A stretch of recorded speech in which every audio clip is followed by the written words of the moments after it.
Many people end up at the doctors trying to get pills for a quick fix for their anxiety, depression, or whatever they're going through because they just can't seem to find the right rhythm and the vibration of what's happening around them, of truly aligning with who they are inside with their environment, such as going to work and finding that you are constantly being asked for things or you just don't have the energy to keep up with things. My demographics that I work with is primarily women from the ages of 45 to 55, and I find that at that time there's a big transition that's occurring in life, and this transition is one that oftentimes leaves somebody unfulfilled, incomplete, sometimes maybe even angry and frustrated, not knowing which direction you're going in. And this exhaustion leaves you with no energy. And a lot of times it keeps relationships from other people, it keeps you very separate. So this is who I work with because I find that this is a very important part in life when you're transitioning. So coming back to understanding what Ayurveda is, it's a sister science of yoga, and they both come from the same philosophy. So if you're a yoga practitioner, if you practice yoga, you love yoga, you must know about Ayurveda. Ayurveda becomes like the internal medicine part of understanding the physical realm of who you are, and also oftentimes it helps you understand the different channels that your body is made up of, because in Ayurveda, that's how we look at the body-mind type, is how the whole body is the universe that's just like the universe that you see outside. So it gives you access to finding out what your body and mind is all about. And then comes the next part, which is the yoga.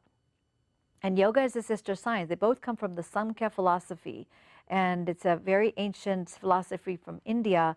There are 6 different types of thoughts, and this is one of them, where it talks about Prakriti and Purusha, which means the consciousness and the creation. So it's like the male energy and the female energy, how it all comes together.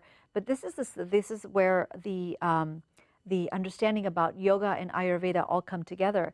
So Ayurveda is based on the 5 elements of earth, water, fire, air, and space. So just like what you see outside, you see the air moving and the space. So oftentimes I'll ask people, do you know the difference between air and space? Like if you think about it. So air is what you're breathing in, and you need the open spaces. You need the open spaces to move your body.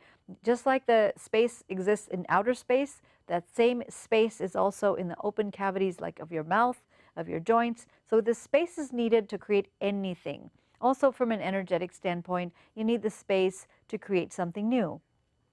And the water element is like when you have the plasma in the system, the blood system, all these different areas. The earthy qualities are like a skeletal system, and the groundedness you have. So all of this, it's written in my book. I have a book that I've written in 2015, and it's called The Divine Delight. It was all the thoughts I had and all the things that I had gone through in my experience of how I came to Ayurvedic medicine. I wrote about that in there, and I gave a really nice synopsis of how to look at Ayurveda, what exactly it is, and how yoga also plays the intricate part. So many people don't know that the chakra system, when we talk about the chakra system, they think that there's a very separate modality of, many people call this chakras. It's pronounced chakra. Chakra means wheel in Sanskrit. These are all Sanskrit words, and these are wheels. When you anatomically cut a person's body open, it's not going to be that you're going to find any kind of a wheel in there, but these are vortex of energy centers, nerve endings that connect to the brain, and there are primary places where this happens in the body. So 7 to be precise, but there are much more than that. There are very small chakras all over the body, but 7 of them are the ones that we truly know about. But they say there's about 107, and 108 is the one that's on the top of the crown of your head.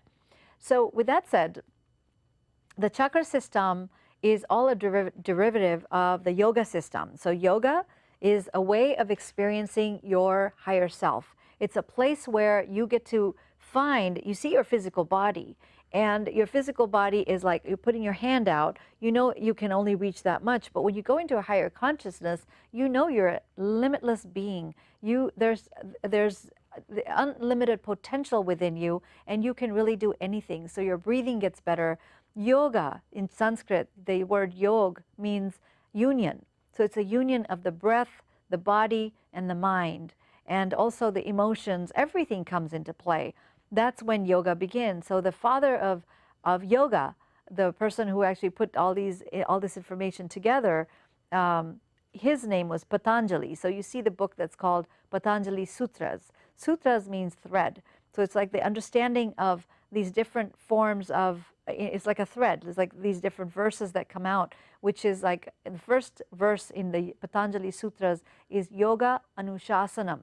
Yoga Anushasanam means now yoga begins. And we could just say, yeah, now yoga begins.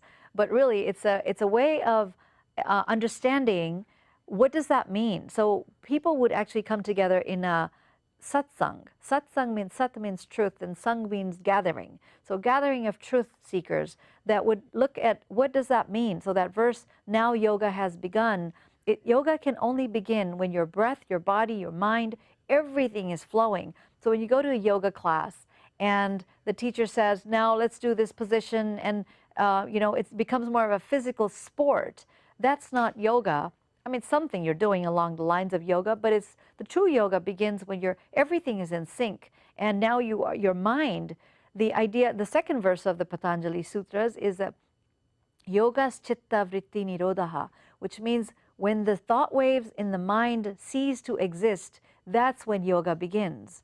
So it's all about the thoughts, about eliminating thoughts. When you're doing yoga, it's about putting the thoughts, the monkey mind, away, so that you can really step into who you are and allow your body to flow the way it's supposed to flow.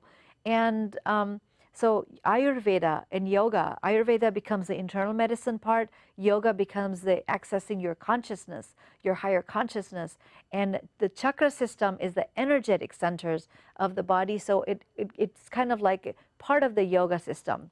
And then meditation is also there. So meditation is also, many people ask about what kind of meditation should I do? Should I do guided meditation? Should I do, there are many different people who offer different kinds of meditation.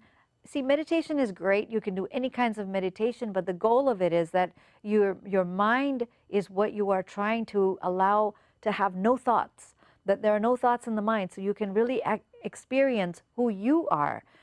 All these practices like mantras and chanting and practicing yoga or Reiki for that matter, or Qigong, or any of these Tai Chi, any of these things that we do, it's to go inwards and it's to experience that who you truly are. So it's about awakening the soul consciousness so that you can really step into the purpose of why you came onto the planet. There were agreements you made before you came on this planet. So what was that agreement that you made? And this is why we practice these things, so that you have access to understanding. Maybe there's a way of accessing your soul consciousness, so you tap into the higher potential of yourself and you know you're on the right journey. So with that said, come and experience all the worlds of experiencing the yoga, Ayurveda, and the chakra system and meditation. All of them they all have synergy with each other, and they all interrelate with each other. So one is not separate from the other. This is all about you as a human being, and you as a human being are always tapped into with the higher consciousness, with source, and also the planets. And we have something called Jyotish as well, which is the different kinds of Vedic astrology, but we'll talk about it next time. Thank you so much for joining me.